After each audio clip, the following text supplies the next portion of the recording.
मेरे दूसरे दोस्त शहबाज ने कहा, दीमी भूल जा। क्या तो अब भी नहीं समझता कि ये तेरा जिगरी दोस्त है?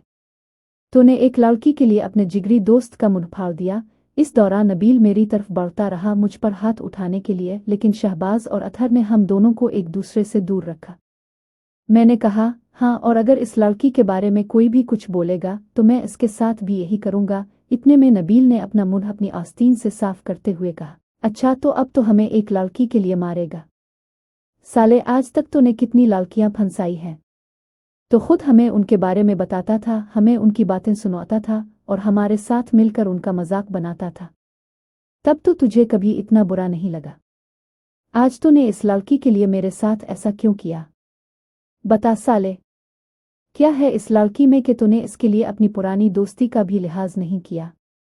बोल रंगबाज, क्या लगती है वो तेरी? मैंने कहा, वो मेरी होने वाली बीवी है जिसके बारे में तो बकवास कर रहा था। मेरी ये बात सुनकर पहले तो सब एकदम खामोश हो गए, फिर अचानक एक दूसरे की तरफ देखते हुए जोर जोर से हंसने लगे। नबील ने भी हंसते हुए कहा, अच्छा तो ये क्या तमाशा है भाई? अब दीमी रंगबाज साहिब शादी करेंगे? शहबाज भी बोला, दीमी रंगबाज और शादी? अरे ये सुनने से पहले मैं मर क्यों नहीं गया? शहबाज की इस बात पर सब एक दूसरे की तरफ देखकर हंसने लगे। अतहर ने कहा, देख दीमी, अगर तेरी इस लड़की के साथ सेटिंग है तो ये गलत बात है कि तूने एक मशूका के लिए अपने भाई जैसे दोस्त का खून निकाल दिया। क्योंकि सेटिंग तो पहले भी तेरी होती रही है लड़कियों के साथ, पर तूने पहले कभी ऐसा नहीं किया। लेकिन ये तेरी शादी वाला तमाशा हमें समझ नहीं आ रहा, क्योंकि तो हर लड़की से शादी की बातें करता है लेकिन बाद में तरह तरह के बहाने बनाकर इसे सफाई से धोखा दे देता है। इस बार भी तो ऐसा ही कुछ कर रहा है, लेकिन हमें इतना संजीदा होकर बताने की क्या जरूरत है?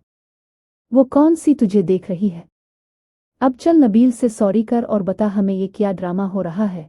मैंने कहा, यार मैं तुम लोगों से सच कह रहा हूँ, मेरी इससे शादी होने वाली है। शहबाज ने मेरे कंधे पर हाथ रखते हुए कहा, देख भाई रंगबाज, हम तुझे तब से जानते हैं जब से तो रंगबाजी के अरे को भी नहीं जानता था। इस वजह से तुझे हमें रंगबाजी दिखाने की जरूरत नहीं। अब तो आराम से नबील को गिले लगाकर इसे सॉरी बोल दे और ये शादी का ड्रामा किसी और को जाकर दिखाना। इतने में भाई आसिम वहां से गुजर रहे थे। उन्होंने हम सबको देखा तो हमारे पास आकर खड़े हो गए। हम सब ने उन्हें सलाम किया। इतने में आसिम भाई ने नबील के कपड़ों पर लगा हुआ खून देखा और फौरन बोले, नबील ये क्या हुआ? ये तेरा होंठ क्यों सूजा हुआ है? किसी से लड़ाई झगड़ा किया है?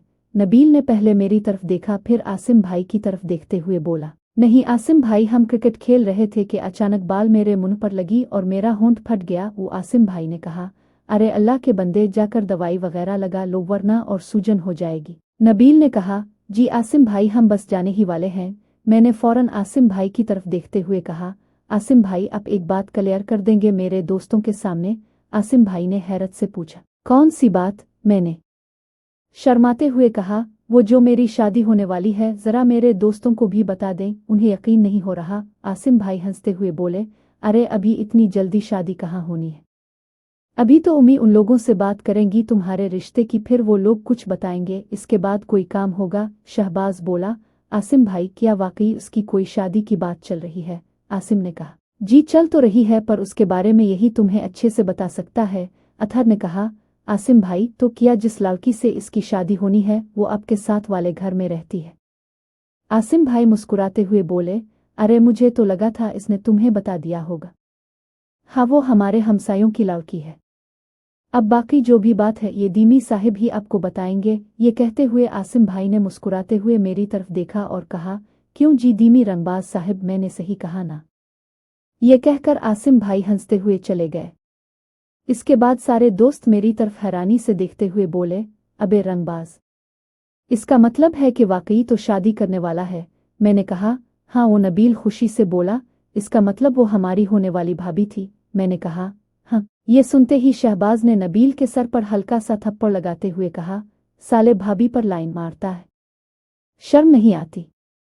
चल अब तो दीमी से सॉरी बोल। ओ मैंने कहा, अरे नहीं, ये मेरा भाई है और भाई सॉरी नहीं बोलते बल्कि गिले लगते हैं। फिर नबील ने मुझे गिले लगाते हुए कहा, सॉरी भाई, मुझे नहीं मालूम था कि वो हमारी भाभी है। मैंने कहा, अरे कोई बात नहीं और मुझे भी मुआफ कर दे, मैंने गुस्से में तुझ पर हाथ उठाया था। नबील ने कहा, अरे नहीं, अब रहने दे साले, पर तेरा हाथ बहुत भारी है। एक बार तो मुझे दिन में तारे दिखाई दिए थे। मैंने कहा, अरे मैंने तुझे कब मारा? वो तो तुझे बाल लगी थी ना। मेरी ये बात सुनकर हम सब नबील समेत जोर जोर से हंसने लगे। इस दौरान मुझे मदीहा की जरा भी याद नहीं आई, लेकिन मेरे दोस्त मदीहा के बारे में पूछने लगे कि दोस्ती कैसे हुई, कैसे मिले, वगैरह वगैरह। फिर शहबाज ने कहा, अच्छा दीमी, अब हमारी भाभी साथ वाले घर में रहती है और छतें भी ऐसी हैं कि एक छत से दूसरी छत पर आराम से जा सकते हैं। ये तो हो नहीं सकता कि दीमी रंगबाज हो और लड़की से ना मिले। तो क्या तो रात को छतें टापत्ता फिरता है? मैंने कहा, नहीं यार, तुम्हें क्या मैं ऐसा लगता हूँ? नबील ने बिल्कुल मेरे चेहरे के करीब आकर कहा, अच्छा लेकिन लड़की तेरे साथ वाले घर में रहती है और तू इससे ना मिले? हमें तो वैसा भी नहीं लगता भाई। नबील की ये बात सुनते ही सब हंसने लगे। मैंने कहा, और एक बात बोलो, अब से तुम लोग मुझे दीमी रंगबाज नहीं बल्कि दीमी वुल्फ बुलाया करो। ये सुनकर सब दोस्त अचानक खामोश हो गए। नबील ने कहा, यार वुल्फ तो भेड़िया होता है, पर तो हमें इस नाम से बुलाने का क्यों कह रहा है? मैंने कहा, यार मैडी मुझे इसी नाम से बुलाती है। शहबाज फौरन बोला, यार अभी तो हमारी होने वाली भाभी के बारे में बात कर रहा था, लेकिन अब ये मैडी कहाँ से आ गई?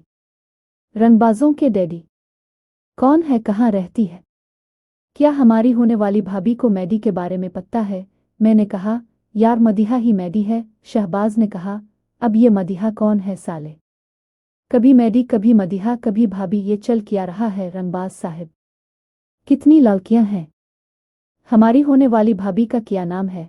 मैंने कहा, यार तुम्हारी भाभी का नाम ही मैडी है। शहबाज ने कहा, यार ये कैसा नाम हुआ? और वो मदीहा कौन है फिर? मैंने कहा, अरे ढकना, इसी का नाम मदीहा है और मैं इसे प्यार से मैडी बुलाता हूँ। अथर ने कहा, अरे वाह, क्या नाम है? भाभी प्यार से तुझे दीमी वुल्फ कहती है और तो प्यार से मैडी बुलाता है।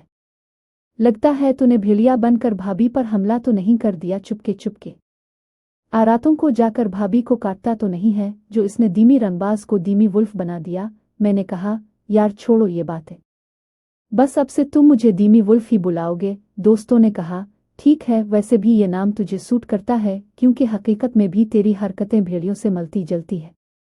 चल ठीक है रंगबाज, ओ मेरा मतलब है वुल्फ, आज से हम तुझे इसी नाम से बुलाएंगे, दीमी वुल्फ। ओ मैंने कहा, अब ठीक है तो अच्छा यार, फिर मिलेंगे, मुझे घर जाना है। शहबाज बोला, लगता है भाभी की याद आ गई और तू इससे मिलने जा रहा है? मैंने कहा, नहीं यार, वो लोग तो किसी रिश्तेदार की शादी में गए हुए हैं पिंडी। ओ नबील बोला, हाँ मैंने सुबह उन्हें जाते हुए देखा था। शहबाज बोला, अच्छा तभी मैं कहूँ कि ये आज खुद कैसे हमारे पास आ गया?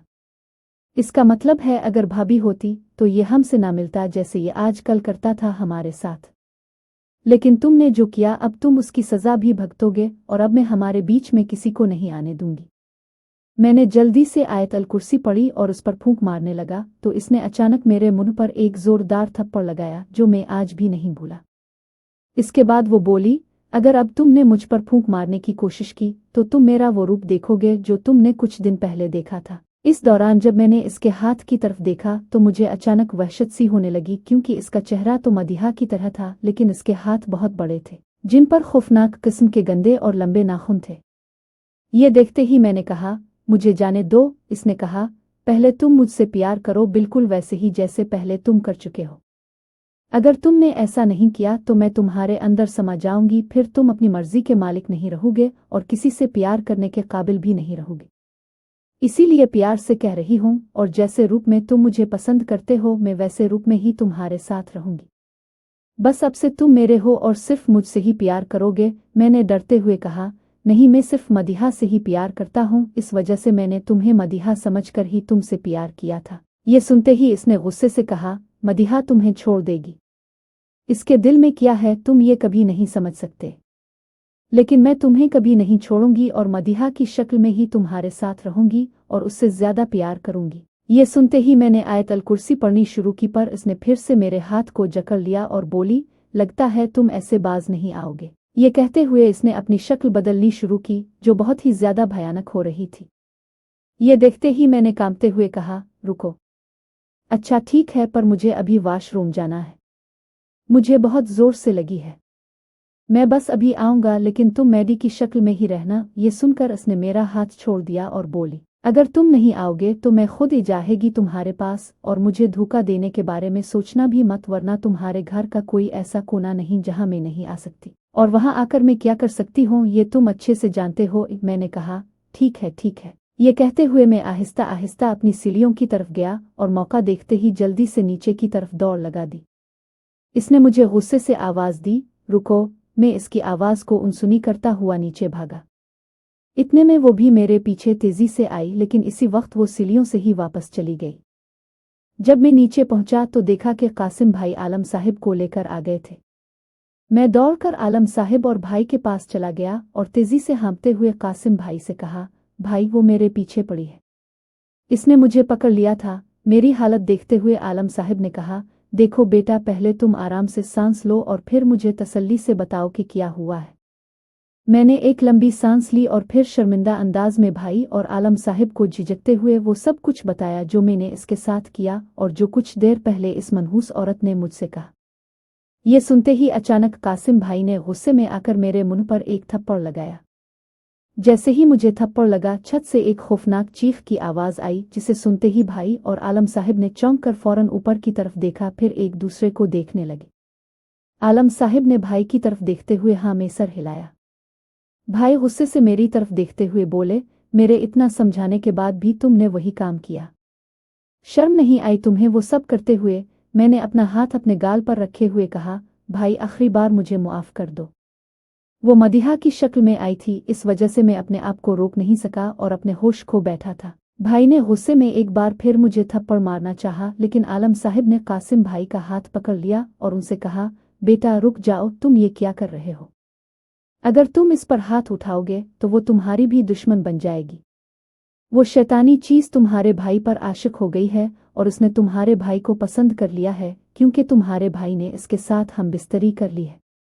इस वजह से अब वो कभी नहीं चाहेगी कि तुम्हारे भाई को कोई नुकसान पहुंचे। असल में इस शैतानी चीज़ की नज़र में अब ये इसी का हो चुका है और वो अब इसे कभी खुद से दूर नहीं होने देगी। ओ भाई ने कहा, तो आलम साहिब, क्या वो इसे कभी नहीं छोड़ेगी? आलम साहिब ने कहा, वो एक आशिक मिजाज शैतानी ताकत है और तुम्हारा भाई एक इंसान है। ये दोनों अलग अलग दुनिया से वाबस्ता है, इसलिए हमें उन दोनों को अलग करना होगा, लेकिन ये आसान नहीं होगा। वो पूरी कोशिश करेगी तुम्हारे भाई को हासिल करने की, और अगर वो इसमें नाकाम रही तो वो तुम्हारे भाई को नुकसान पहुंचाने की कोशिश करेगी। पर अल्लाह के कलाम के आगे इसकी हर कोशिश नाकाम हो जाएगी इंशाअल्लाह, क्योंकि रब्बुल आलमीन ही है जो हर चीज़ पर कादिर है और इसी के इशारे से दुनिया का निज़ाम चलता है। ये शैतानी चीज़ें चाहकर भी इस निज़ाम को नहीं बदल सकती। ये कहने के बाद आलम साहिब ने मेरी तरफ देखते हुए कहा, तुम पूरी तरह से नापाक हो चुके हो। अब सबसे पहले तुम्हें गुस्ल करना होगा और ख़ुद को पाक साफ करना होगा, ताकि जब तुम अल्लाह का कलाम पढ़ो तो इस कलाम का इस शैतानी चीज़ पर फ़ौरन असर हो। क्योंकि ये मामला इश्क और मोहब्बत और जिस्मानी हवस का है, इसलिए तुम्हें खुद ही अपने आप को इस शैतानी चीज़ से अलग करना है। मैंने कहा, आलम साहिब, मैं गुस्ल कैसे कर सकता हूँ? मेरे सीने में टाँके लगे हैं। अगर गुस्ल करूँगा तो मेरे टांकों में पानी की वजह से रेशा पड़ जाएगा। आलम साहिब ने कासिम भाई की तरफ देखते हुए कहा, तुम एक बर्तन में पानी लाओ। ओ भाई जल्दी से पानी लेकर आ गए। फिर आलम साहिब ने कुछ पढ़ा और इस पानी पर फूंक मार दी और मुझे कहा, अब जाओ और ये पानी ले जाकर एक टब में डाल दो और इस टब को नहाने के पानी से भर दो। फिर इस पानी से तुम गुस्ल करके नहा लो और ज़रा भी मत सोचना कि ये पानी तुम्हें किसी भी तरह का नुकसान पहुंचाएगा। अपने वो कपड़े जो तुमने इससे हमबिस्तरी के वक्त पहने हुए थे उन्हें अलग रख देना। इस दौरान छत से बहुत भयानक आवाज़ें आ रही थीं। मैं और भाई छत की तरफ देखने लगे। इसी वक्त आलम साहिब ने मेरी तरफ देखते हुए कहा, बेटा तुम वक्त ज़ाय मत करो, जाओ जल्दी से गुस्ल करो। मैंने जल्दी से वो पानी पकड़ा और इसे नहाने के टब में डाल दिया। फिर इस टब को बाकी पानी से भर कर गुस्ल किया और नहाकर बाहर आ गया। आलम साहिब ने कुछ पढ़कर मेरे चेहरे पर फूंक मारी और फिर कासिम भाई से कहा, जाओ और मुझे एक कैंची लाकर दो। ओ भाई जल्दी से एक कैंची लेकर आ गए। आलम साहिब ने कैंची पकड़कर इस पर भी कुछ पढ़कर फूंका और फिर मेरे सर के पीछे से कुछ बाल काटे और उन्हें एक कागज़ में रख कर लपेट दिया। वो कागज़ भाई को देते हुए कहा, ये जेब में रखो, जब मांगूंगा तो मुझे देना। फिर आलम साहिब ने मुझसे कहा, यह कैंची पकड़ो और इसे अपने कपड़ों में छुपा लो। इस शैतानी चीज़ के पास जाओ। जैसे ही वो तुम्हारे पास आ जाए तुम इसे अपनी बातों में लगाकर उसके सर के थोड़े से बाल काट लेना। तुम्हारे ऐसा करते ही वो तुमसे कुछ देर के लिए दूर हो जाएगी। फिर वो बाल तुम मुझे पकड़ा देना। इसके बाद मेरा काम है, मैं इसे हमेशा के लिए तुमसे दूर कर दूंगा। ये कहते हुए आलम साहब ने कासिम भाई को कहा, तुम एक लोहे का तसला लेकर आओ और अपने भाई के वो कपड़े जो इसने उतार कर अलग रखे हुए हैं उन कपड़ों को बना अपने हाथों से छुए किसी लकड़ी की मदद से उठाकर इस तसले में डाल दो। कोशिश यही करना कि उन कपड़ों को तुम्हारा हाथ ना लगे। कासिम भाई ने वैसा ही किया और मेरे उतारे हुए वो कपड़े जो मैंने इस शैतानी चीज के साथ हम बिस्तरी के दौरान पहने हुए थे एक लकड़ी की मदद से तसले में डाल दिए। मैंने कहा, भाई एक और शर्ट भी है, वो जिस पर गुज़िश्ता जोर खून लगा हुआ था। ओ भाई ने बोला, वो कहाँ उतारी है? मैं बोला, भाई वो धोने वाले कपड़ों के पास फेंकी है। भाई ने जल्दी से वो भी लाकर तसले में डाल दी। फिर आलम साहब ने कहा, अब उन सब कपड़ों पर अच्छी तरह मिट्टी का तेल और पेट्रोल छिड़क दो। ओ भाई ने जल्दी से आसिम भाई की बाइक से पेट्रोल निकाला और उन कपड़ों पर पेट्रोल छिड़क दिया। फिर आलम साहब ने कहा, अब एक माचिस और इस तसले को उठाकर छत पर ले चलो। ओ भाई ने बोला, जी आलम साहब। इसके बाद हम सब छत पर चले गए। आलम साहब और कासिम भाई सीढ़ियों में ही खड़े हो गए। आलम साहब ने मुझे कहा, अब तुम जाओ और ख्याल रखना कि इसे तुम्हारे इरादों का जरा भी शक ना हो। कैंची को छुपाए रखना क्योंकि मैं इस शैतानी चीज को अब कोई और मौका नहीं देने वाला। बस तुम्हें इसके बाल काट कर मुझे देने हैं। वैसे तो और भी रास्ते हैं इससे जान छुड़ाने के, लेकिन ये रास्ता बहुत आसान है, इसलिए मैंने यही बेहतर समझा। कासिम भाई ने कहा, पर आलम साहब कहीं वो मेरे भाई को कुछ कर ना दे। आलम साहब ने मुस्कुराते हुए कहा, अरे नहीं, तुम उसकी फिक्र मत करो। ये आशिक और मशूक का मामला है और वो तुम्हारे भाई पर आशिक है, इसलिए वो अपने मशूक को कोई नुकसान नहीं पहुंचाएगी। मैं भी तो उधर ही मौजूद हूँ। मैं इस शैतानी चीज को ऐसा कुछ नहीं करने दूंगा इंशाअल्लाह। इसके बाद आलम साहब ने कुछ पढ़कर मेरे चेहरे पर दोबारा फोन का और कहा, अब जाओ, अल्लाह तुम्हारा निगहबान हो। ओ भाई ने कहा, आलम साहब पर वो तो कहीं नजर ही नहीं आ रही। ये किस तरफ जाएगा?